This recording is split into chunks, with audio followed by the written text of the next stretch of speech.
You're tuned in to the MtG Cable cast, where they cover Magic, the Gathering finance. All right? You don't know about it? You're tuned in right now and get ready to learn some shit. Buckle your seatbelts and light a blunt and get ready for the MtG Cable cast. Starring Reptar and Thirsty, them onion head motherfuckers. Alrighty, guys, welcome to the newest episode of the Cabal Cast, and this week we're giving a little bit of an update and a perspective on something that happened the weekend of MagicCon Las Vegas. It was very interesting to have, and it was basically the announcement of more organized play. So a year ago, they announced, hey, organized play is back. Here's this incredibly convoluted way to qualify for the Pro Tour or regional championships or world championships or whatever. We'll have more announcements in the future. Yep. Fast forward to a year later, we finally got our first announcement, and it is the return of standard organized play. So with that, we're going to give our perspectives and see what it looks like from an LGS. Let's get it taken away. So real quick, there's a lot of information in the article, and I tried to distill it down as best as possible. So up first, WotC is going to be looking into creating enticing events at all levels, from the LGS up to a $75,000 standard open, and standard will continue to have representation as a Pro Tour format. I feel like that last part kind of didn't need to be said. If you cut standard loose, that would just be ridiculous from the Pro Tour. Now, there will also be the return of the standard showdown and the change of store champs over to standard from what was previously, I believe, primarily a Pioneer and Modern format. The standard open, quote-unquote, are open field events, and the first one will be at MagicCon Chicago. And the details about this just reads like it's going to be a Grand Prix or a Magic Fest, whatever they want to call it now, or call it previously. It's just going to be a payout of $75,000 instead of what it was previously, which was just invites to the Pro Tour and a paltry amount of cash, down to like top 16. Yeah. Now, in 2024, January through March, the third round of the 2023 to 2024 season regional championship qualifiers will be standard. So we're going to get an entire quarter of the cycle regional championship. So that will be the next set, I believe, from where we are now. The global regional championship round immediately following Pro Tour Outlaws at Thunder Junction will feature the standard format, which is basically just the previous paragraph from the article, by giving you a better idea of when this is going to happen. Yeah. Now, Pro Tour Thunder Junction is the second Pro Tour in 2024, so this should be Q3 2024 when this happens. And Pro Tour Thunder Junction will also be standard. So we're going to be getting one more RCQ season of standard, bridging from 2023 to 2024. And then in Q3 2024, we're going to have another standard RCQ season. And then this last bullet point is my own, because I think with everything that's been going on, this is probably one of the most important pieces of information about standard.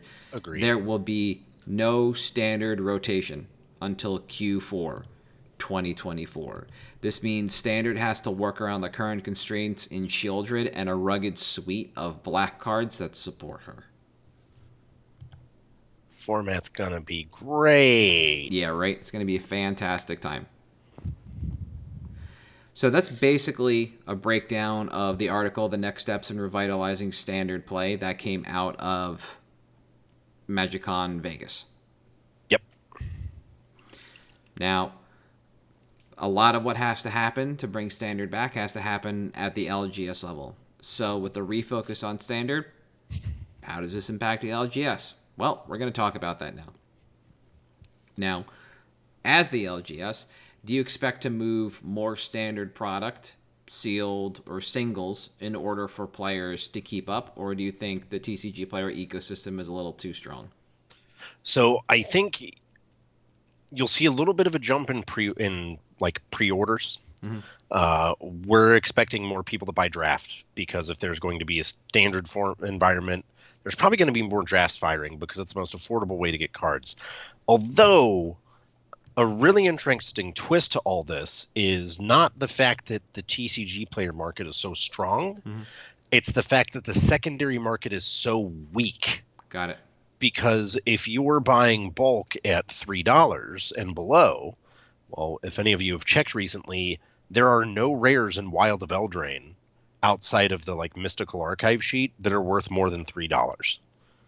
So every card in the set, except for Mythics, is effectively bulk.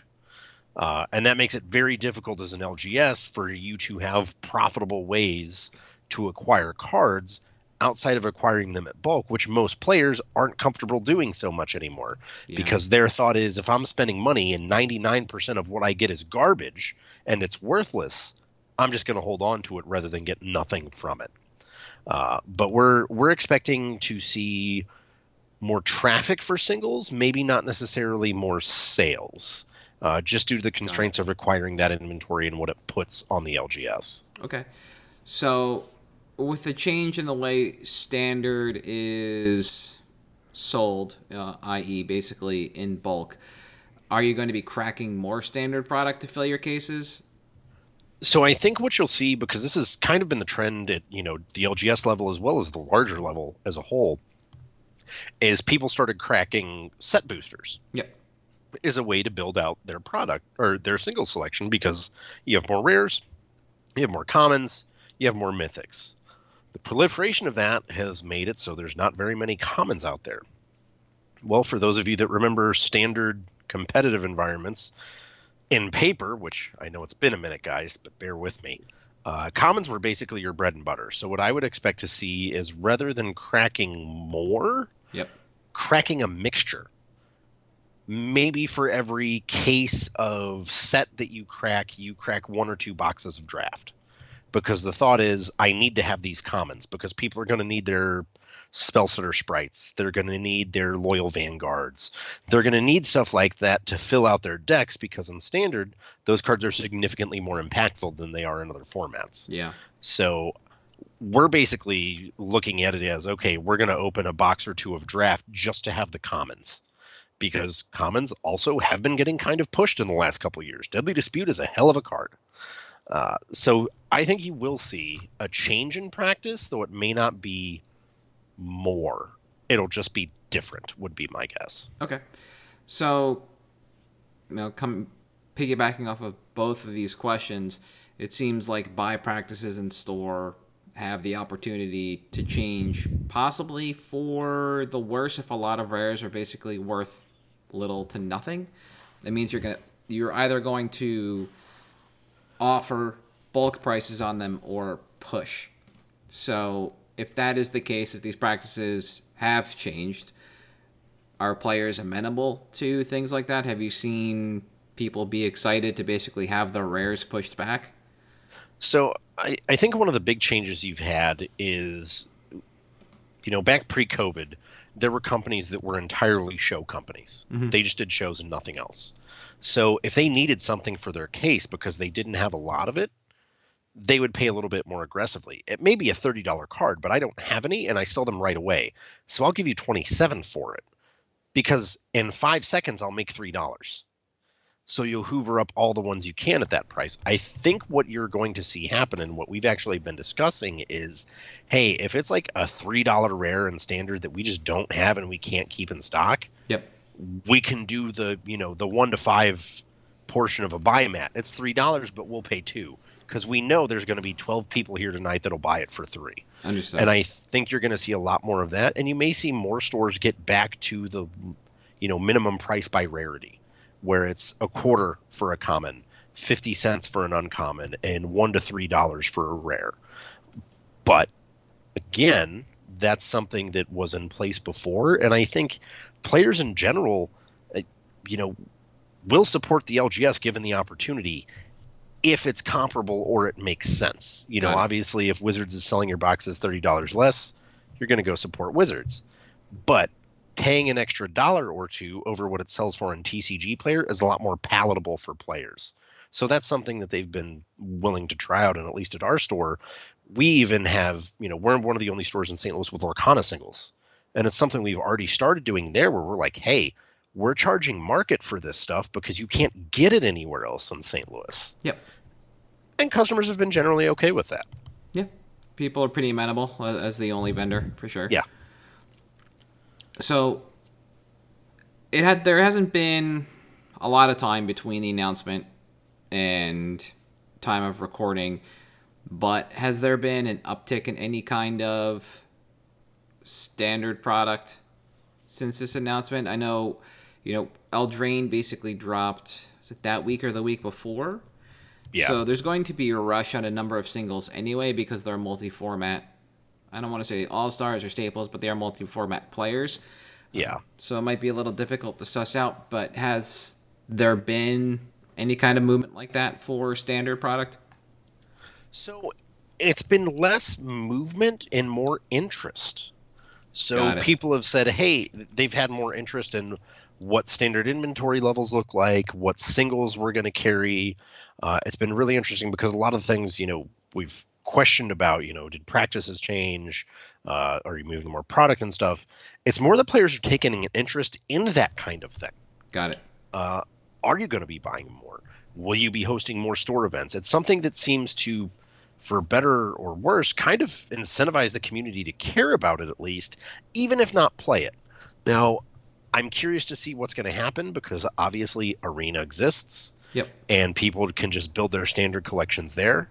So I'm not sure how that's actually going to impact things in the end. But at least for now, people seem to have a more active interest in what the store is doing with standard, which is not something that existed prior to the announcement, even if it hasn't led to, hey, I'll buy a, Wilds box or two. Yep. That hasn't been the case that's followed through, but there's more interest, which is always positive. Oh, for sure. And it's like, if they want it to be one of the most popular formats, then seeing interest now is at least a little more of a bright spot than not, Exactly, yes. So this announcement doesn't really sell itself, and it doesn't really sell standard as the format it used to be. There are still problems with standard. This is just the next step. Of how many, we don't know. So there's a lot more to think about as a player. As an LGS, you have an idea of what's in front of you and some of the incentives to bring players in. Do you think you'll have to work to rebuild interest in an extended standard season after weaving in and out between Pioneer and Modern seasons? So I think the key thing here is building an interest in store. Yes. As I said, Arena has obviously been the driving force for standard for a while. And in some ways, Hasbro/WotC got, they basically fell into success by releasing Arena, circa pandemic when people couldn't leave their houses anyways. For sure. So what I'm expecting is it's going to take a lot of work to build it in store. Because the infrastructure is already in place for it to primarily exist on Arena. If I want to play on Arena anytime, day or night, I just fire it up, boom, I got a ton of people I can go against. But getting people to leave their houses, to go to the LGS, to have the physical cards to go and play in weekly events, that's the thing that I'm actually kind of interested to see. What prizes we're going to get with this? What are these weekly standard, Obviously, there's special promos for people who participate and win. Yeah. I think that's the kind of thing that you're really going to have to push in order to drive those people who are going to try to grind into your store. Yeah. Because I don't know that you'll necessarily be able to just naturally have that exist when the infrastructure is already in place for it to not happen in store. But like I said, we've had more customers asking about it in store, which is a good sign. And if we can continue to rely on Wizards of the Coast to help us push this, it becomes a lot easier. It's just, will Wizards make a decision that actively benefits the LGS? Yeah. That's fair. I'm going to flip the next two questions so they make a little more sense with what you've been describing. So you mentioned Wizards needs to move forward with this in a more fruitful way, something that is attractive to players as well as the LGS. They did mention bringing back Store Champs. And Store Champs is where we had like the Worm Coil engine and So good. the Collected Company, these gas promos for the modern format. If the Store Champs promos for the standard Store Champs are just as high octane gas, do you think that is a decent enough push from WotC to get players in? I think if they can make them as financially and power level and iconography wise as good as that, yes. The problem is the only card in standard that really does that right now is Sheoldred. What are you going to do? Just run Sheoldred for every single one of them for the entire season? Yeah, and you banned Fable, so that's gone. That's gone. There's a lot of the chase cards that you could put there that were legal in the format are gone. Yeah. Now, if they make them eternal promos, different story, but then it's, why do I get this stupid eternal promo for a standard event? Why? Yeah, whatever. But I think there is a chance that if those promos are good, that will happen, yes. Yeah. And I think it's, honestly, if it is that good, it may be to the detriment of stores, because those incentives have always favored premium stores over non-premium. Got it. So, yeah. Okay.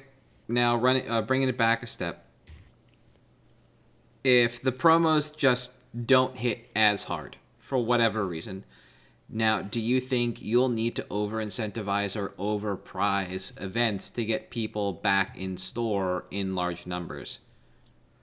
I think yes, absolutely. Touching on, the promos obviously have to be great. Not to mention, like I said, you don't have the infrastructure in place at an LGS like you used to.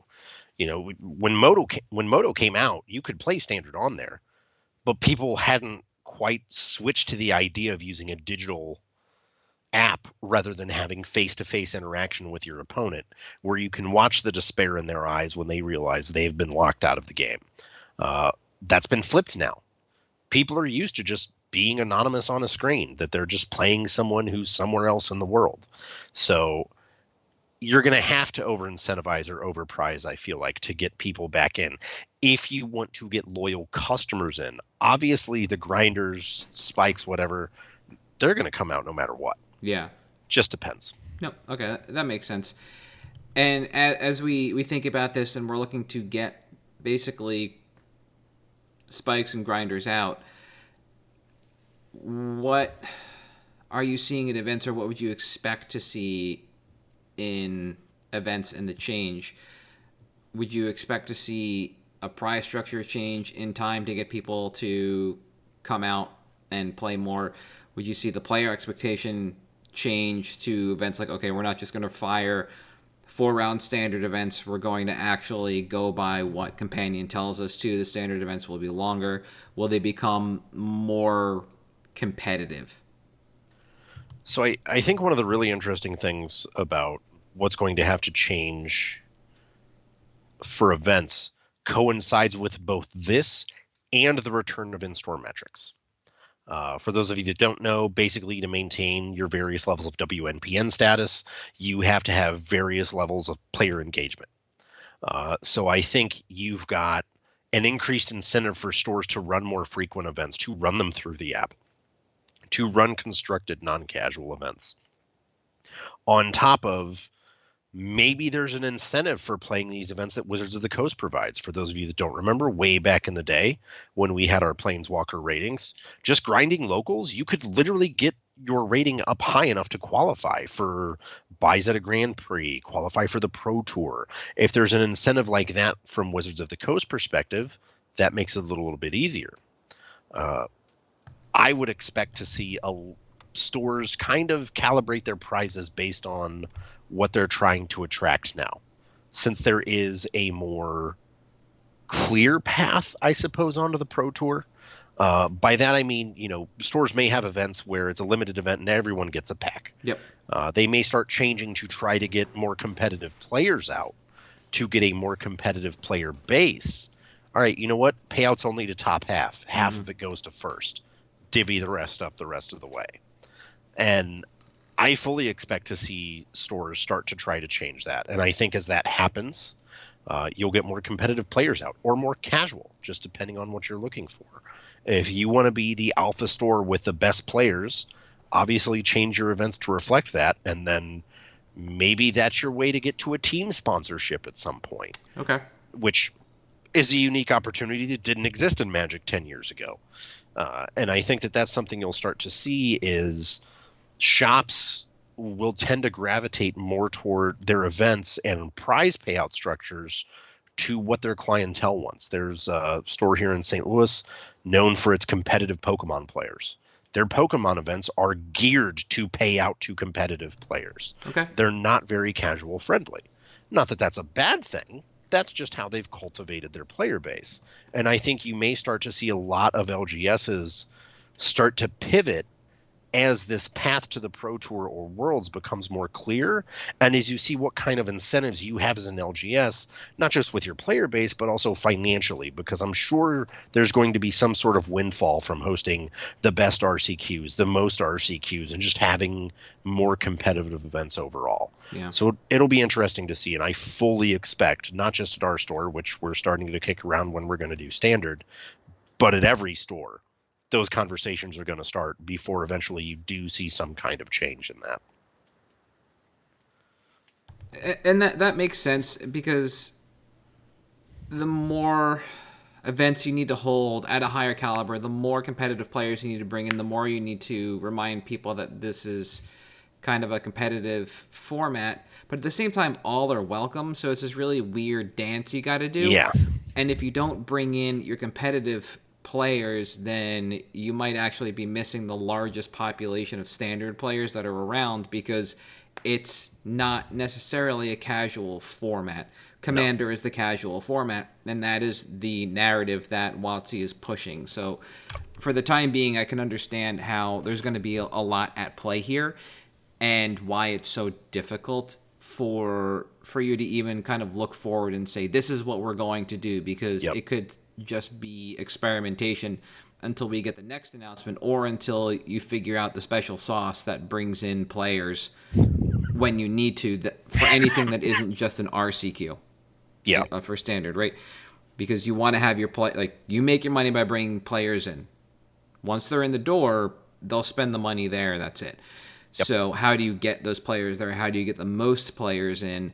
How do you make Standard appealing? And that's kind of all of those are just pieces to the overall puzzle. And when I was trying to think of this today, I think the only other question that I could come up with, it even jives with vendors, is just based on what we're seeing, if you cut back on Standard allocation for allocation of other product, when do you think you'll have to re-up on allocation for Standard product?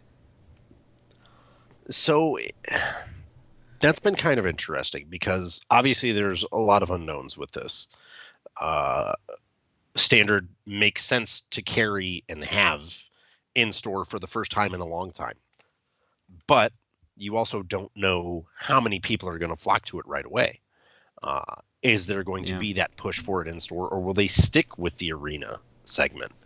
And I think what you've seen is, over the last couple of years, so many stores have been burned by Standard product that they've been gradually lowering what they're ordering, so that they're not just stuck with a surplus of useless Standard product. So we basically, it's not quite, the way I look at it is, it's not quite, back to business as normal 8 years ago. But it's also not quite, this is just going to be as bad as it's been. So my expectation is most stores would kind of stick with the same allocation they've been doing, and rather than wait for their re-up for 2 to 3 weeks, because immediately you'll be offered by distros a restock of the product if you need it. I expect what you'll see is that first restock is going to be a little bit bigger for most stores than what it was before, if you can get an active Standard group playing. Just because they're going to need packs for prizes for limited, for standard, for whatever formats they're playing. And if they're trying to build standard, well, I'm just going to crack the packs until I get what I want. And that just makes it a little bit easier. Yeah. Also, if you want to stock your cases, larger allocation makes that easier too. I imagine a lot of this also plays off of what is standard design going to look like, because we're just about to hit, or is it? What I forgot. I forgot about this until just now. The new standard rotation was not envisioned. They announced in the last announcement when they were designing Ixalan, but it was for the set after, or maybe yes, Ixalan was the cutoff for the old rotation. Yeah, so we need to see what standard is going to look like from here. I know standard sets are going to look like from here on out, which could make a difference in terms of allocation as well. I assume and you're not just cracking standard product for standard players. There's commander cards in there too, which is generally speaking a good thing to do.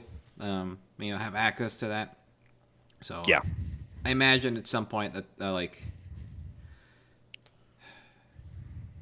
you'll know that it's time to re-up in the allocation. But that was the only thing I could figure out that was like kind of common ground, because as the vendor, the buy list is going to really take care of everything on my end, and I'll ratchet those numbers as needed. And if there's just too much demand, then I'll have to not necessarily re-up my allocation of standard product, but start busting more standard product and then re-up allocation later on if I need to.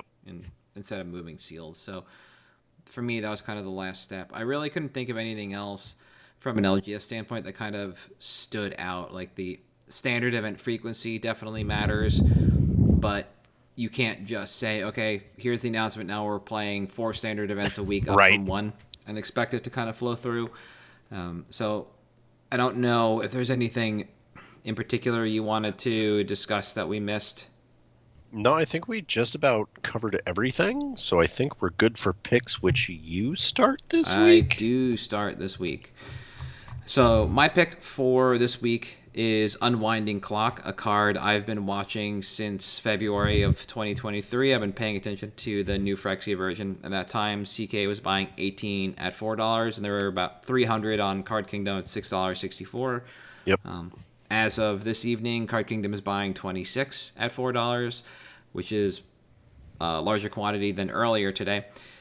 And there are 127 near mint or LP on TCG Player. Yep, and the market is $4.49. So Unwinding Clock is an interesting card overall, not just from a stocks graph standpoint, but also just as a card itself. So it's a 4-mana artifact that says untap all artifacts you control during each other player's untap step. And if you are familiar with Seedborn Muse, this card basically reads just like Seedborn Muse. So this basically wants to live in commander decks whose primary theme is based around artifacts and artifact synergies. So I brought the stocks graph up, and for people that noticed, there was basically a vertical line at Kamigawa, at Neon Dynasty. So let's talk about that spike. Shortly after Neon Dynasty releases, this goes from about $9.50 to almost $20 in 2 weeks' time, which is wholly unsustainable. This does, however, provide an interesting data point, and it is this.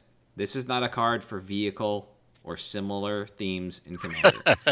If it was, there would have been a new floor, and that floor would have held longer than it did before the Bro reprint and subsequent price tank. So when we take a step back, almost everything else you can do that is primarily artifact related is where people are playing Unwinding Clock. You have combo decks like Memnarch that just turn everything into artifacts to steal it all, through to aggressive decks helmed by a Liberator Urza's Battlethopter, which is a card from Bro that I talked about that I thought was going to be like the new aggressive artifact general. And another aggressive deck in Traxos Scourge of Krug, which really does nothing but attack with a 7/7 that costs 4. And the untap effect in those decks, all of them gives you pseudo vigilance and the ability to reuse your mana rocks. So the range on this These card, are great things. Yeah, is really wide as long as you have a decent battlefield to untap, which it seems that vehicular combat-based decks don't provide. You only get a small number of vehicles or you have a small number of creatures to put in your vehicles, and so you're not really swinging with a lot. The pilot theme is great, but they're not artifacts. They are creatures, so they don't untap, so you can't recrew your vehicles. It's just not a self-sustaining system with Unwinding Clock. Yeah. And I like to think of this as Seedborn used for artifacts, and as such, it should be played similarly. And the floor to make this viable, as it untaps lands, is a very powerful effect before you even consider what you can do with the improvised keyword and activated abilities, which I believe is the ceiling. So we're looking at a card that just runs really deep through all artifact themes that just isn't vehicles. Like, what can you do with this? Anything. That's it. Timeline. This is probably the most interesting part about this card. Card Kingdom has a very difficult time keeping these in stock, and they have increased their buy quantity over time, yet TCG Player is seeing a drop in both stock and price. So I'm not quite sure what the story here is. Like, why can't Card Kingdom keep it in, and why, as TCG Player is selling, is the price going down? Not really sure. But there is immediate arbitrage opportunity from TCG Player to Card Kingdom, and I would, like, once enough stock is pulled from TCG Player to fill this 26 quantity hole on Card Kingdom, that'll be enough to pop this on stocks and most likely force a run. The new Phyrexia version, there's just not a lot of this kicking around, and 24 is going to be enough to push the needle over.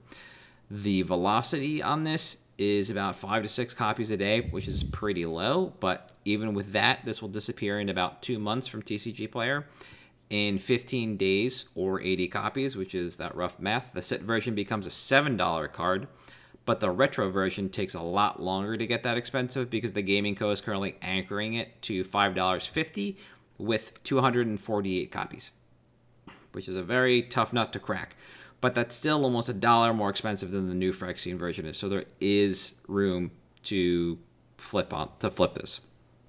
Now, all this is to say that as the set version creeps towards $7, if CK fills their quantity, we are waiting on that anchor on the cheaper retro border to be removed before this continues to rise. So being pegged to the retro border, we might be close to 2 to 3 months before we can make profit again.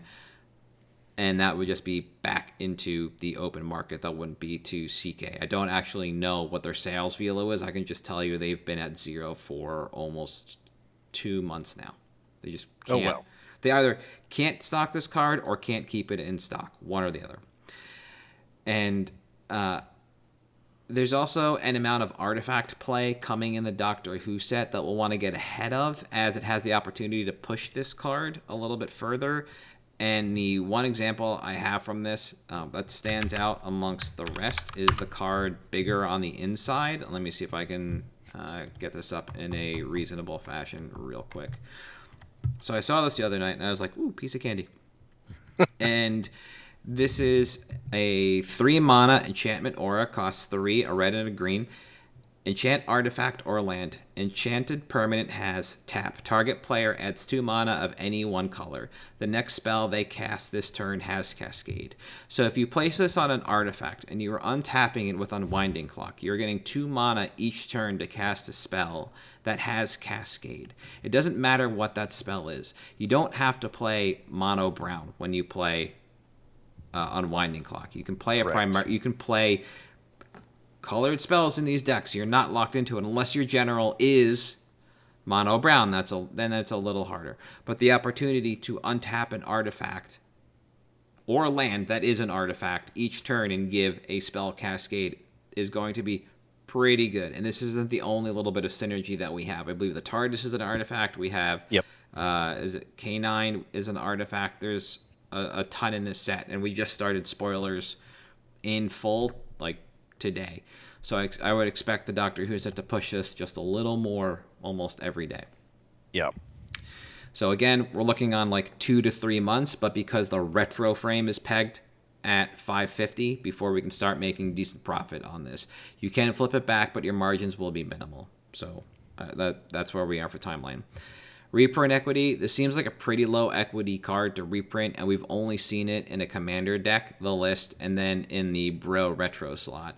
There have been a number of opportunities to reprint this, and they've chosen not to, so I feel like this has Seedborn Muse levels of equity where WotC thinks it'll do more harm than good in Commander precons, and it's rancid in limited formats as a regular rare. I think Seedborn Muse was in Battle Bond, if memory serves, and it was all right there because that format was just friggin' weird to begin with, but any, like, actual 1v1 limited format, these are not good cards to have there. They either cost too much or do too little, and they're just there to take up space, just occupy, or steal all the air in the room, basically. Yeah. Do nothing more.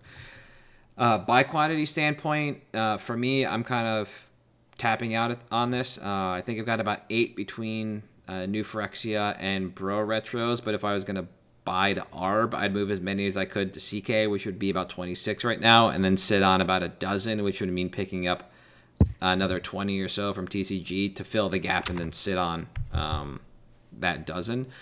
And I think that's fine. This is a slow mover in binders. I don't think you're going to do a lot of work there. I don't think the most environments have a lot of artifact-based players because they are fairly competitive decks, if you want to use that word, because it is very difficult to create an artifact deck, much like it's very difficult to create a Demisit deck that just doesn't do degenerate things all the time. It's very difficult to rein this in, so you don't get a lot of it. But if the Doctor Who stuff comes out and it kind of changes the way you can play artifacts, then we might see a little bit more push, so I'd be ready for that, and then I'd be ready for buy lists. But like I said, for me, it's about a dozen and on top of what I would move to Card Kingdom, and then that's it. I just sit on it. I've loved this card since it came out. I've always thought it was criminally underrated, and I thought that reprint time was a prime time to buy in. Yep. Because I didn't think it would get lower, but it has. And the really strange thing to me is Card Kingdom is drying up while TCG is drying up and the price is going down. But it's not like we're not getting more powerful artifacts as time goes on. Not to mention, this is a great card with either Karn or Lattice, giving it competitive and casual appeal. I did not realize this had stayed as affordable as it was. I thought it had gotten back up into the $5 or $6 range, so I just kind of removed it because that would have been the natural progression. Yeah. But I think it's great that it's not there because that's obviously a huge opportunity to buy in because this card has an established history, an established archetype, established liquidity. Like, it's not like it's a card away from being broken in a format. This card already exists as a very high power card. And we just got a recent reprint that effectively crushed the price for the time being, which I think makes it a great opportunity. Yeah, everything was going great until Bro hit, and then that just mushed it. But just longer term specs, right? Pretty much. It really is the zeros and CK that kind of brought me back around to this. Yeah. And the continued sales on TCG Player that, like, not seeing continued sales and a drop in price is really interesting to me, and that's kind of why I wanted to move in on this, because if the story at CK is really the true one, it's just that this card is drying up, and TCG Player's price is really just a race to the bottom for people that are looking to get rid of this, or people that forgot they listed it. Yeah. And that's why I wanted to point out it becomes a $7 card very quickly. Yeah. Which is obviously a great spot to be in. Yeah, I think actually if you pull quantity to sell to CK, you're left with a $7 card. Beautiful. Yeah. You got? I am going with a card that I started keeping an eye on once Doctor Who was announced, because I figured there would be no way that the Doctors wouldn't be planeswalkers because they literally jump from dimension to dimension. Anyways, we didn't end up with that, but what we did end up with was a very well-timed reprint of the Chain Veil. So we just had Commander Masters come out, and this card cratered from its all-time high of around $30 to the lowest we have been since 2018 at just $5. Now, this is a card that reading the card explains the card. At the beginning of your end step, just make sure you activate Planeswalker. That's it. Just do it. And it's Strionic Resonator for Planeswalkers, more or less. Basically, you can activate each of it, or you can activate it twice per turn. What deck does this go in? Well, Planeswalker decks, which to me were always very casual, which is why I went on over to EDH Rec to see what is going on with this card, and good lord was I surprised. Chainveil is in less than 1% of cards, or 1% of decks, which tells me this is a card that existed with casuals and the invisibles, and that's why its price point existed. Taking a look at EDH Rec and seeing who it's been with, that bears fruit. Teferi is obviously the one exception because he is a combo in the command zone with Chainveil. Yes. Everywhere else, this is just a casual card for Planeswalkers, and you can always count on more Planeswalkers coming in the future of Magic because that's our driving force behind the storyline now, and that's just what we get to deal with.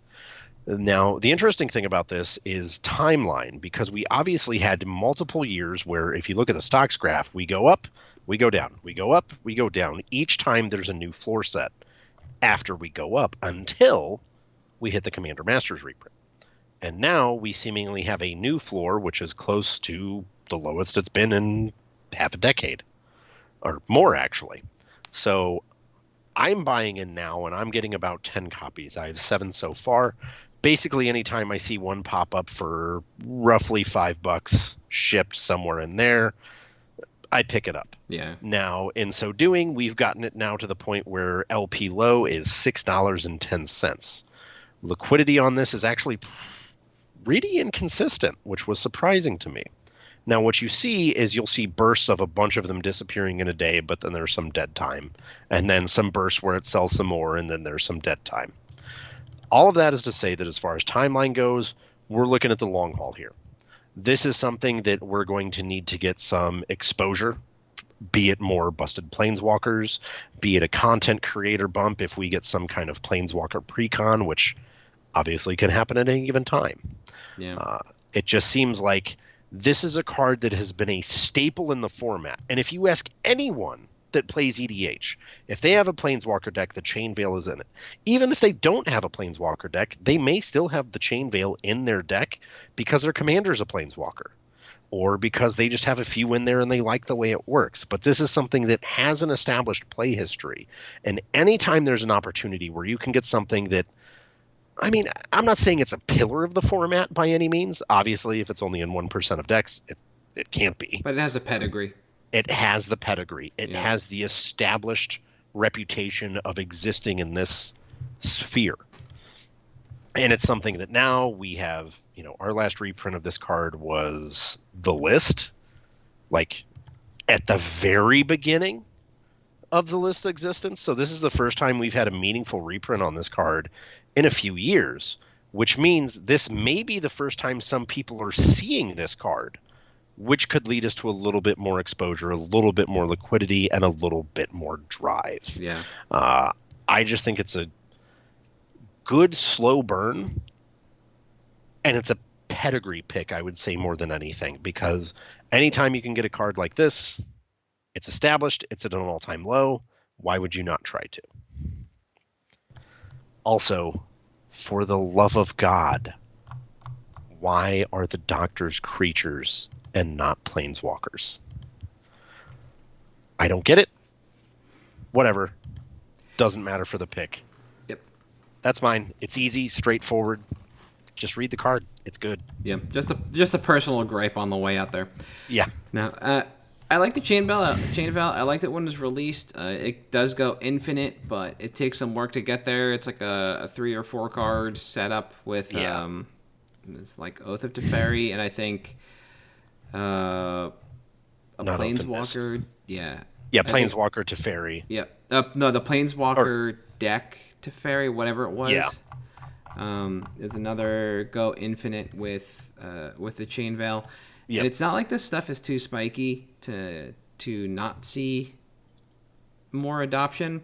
Yeah. It's almost like this is a card, and that's kind of lost to the sands of time. And when so many of these decks were culled a couple of years ago, and EDHREC changed the way they did their historics, that all those decks went. Yeah. And nobody bothered to resubmit them because they were just too old. No updates necessary, or they go in, they update it if they remember, and this is how we got the 1% of available decks. And it's not to say that this isn't a small number of decks. It's still in 28,000 decks out of the 3 million that are available. But when you start to dig in on like the new commanders that are with it or that come around, you do get the sense that people seem to have just kind of forgotten about this. We have like an MH2 commander, Strixhaven, Lae'zel, who synergizes with Planeswalkers, but then you look at the others and it's like Chandra Flipwalker, Rowan Kenrith, Liliana Flipwalker, Nicol Bolas Flipwalker, Estrid, Esika, all this these themes from a couple of years ago. It's either like people stepped back and away from what this card was doing, or when they were building. Yeah. When people go back and build Planeswalker decks, because a lot of the historics fell off of Rec, they're not seeing it anymore. So yeah, the opportunity was always there, because like you said, the moment somebody comes back around and they're like, hey, wait a minute. This card's great. Yeah. And this does what? With what? And we get that bump, then we're just off to the races. So this is a card I've always liked. Of the ones I've picked up, I've never moved them because I thought it would hold better than it has. But I would expect it to rebound at some point. It seems like it's just moments away. Yeah. And the reprint that it got in Commander Masters just seemed to really do it no favors and just pooped all over it. So, yeah, exactly. We'll see what comes of this, especially if we actually do get any more Planeswalker pushes from the Commander deck standpoint. That can always be the boost we need.